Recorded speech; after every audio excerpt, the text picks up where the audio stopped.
Mayroon na tayo ditong nalinisan na galunggong. So yan ang ating recipe for today. At mayroon na rin tayong nakat na onion at ginger. Paano natin lutuin ang simplihang pamamaraan ng pagluluto ng isda nito. So first, ginger ang ating nilagay dyan. And then, i-arrange natin ang ating isda para sa kung maluto man, hindi madurog-durog na kukunin natin. Ulo ng isda ang una nating nilagay.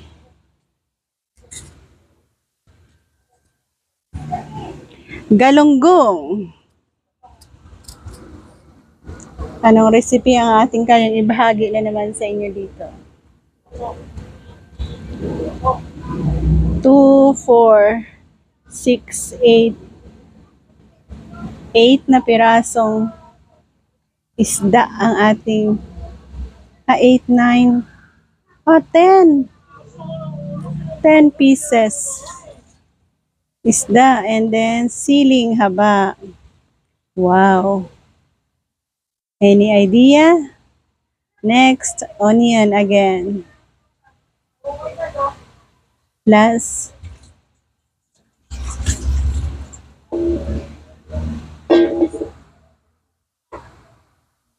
onion, asin.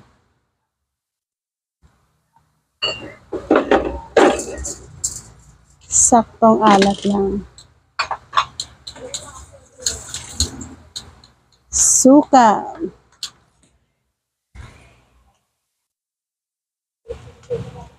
Yan, suka. Basta may suka, may tuyo, paksiw ang ating tawag dyan na recipe.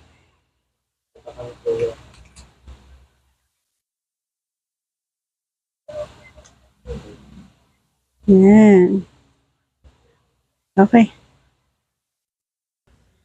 So, ayan na nga, nalagayan na natin ang isang basong tubig at chicken seasoning. Ano yun? Ginisa mix. Magic sarap pala. And slow cook natin dyan hanggang ma-absorb ng isda natin ang lahat ng pampalasa na ating nilagay.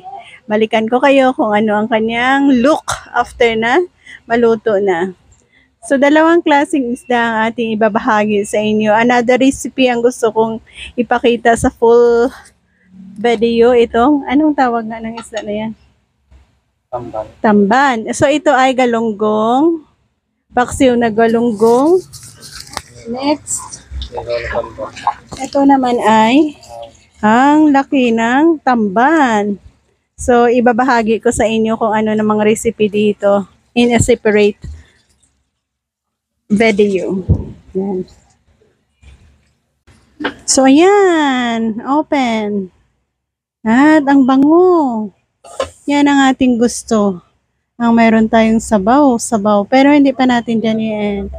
Gusto nating i-absorb pa ng ating isda ang sabaw na yan. So, yan. Medyo another 3 minutes pa. At ayan na nga guys, mag-end tayo dito. Ang ating aim ay mayroon tayong sabaw na ihahalo sa ating kanin at isda na kakainin. Thank you again for joining us dito sa ating paksiw na galunggong. Isa sa masarap na recipe gamit ang isdang ito. So God bless, bye-bye and happy eating.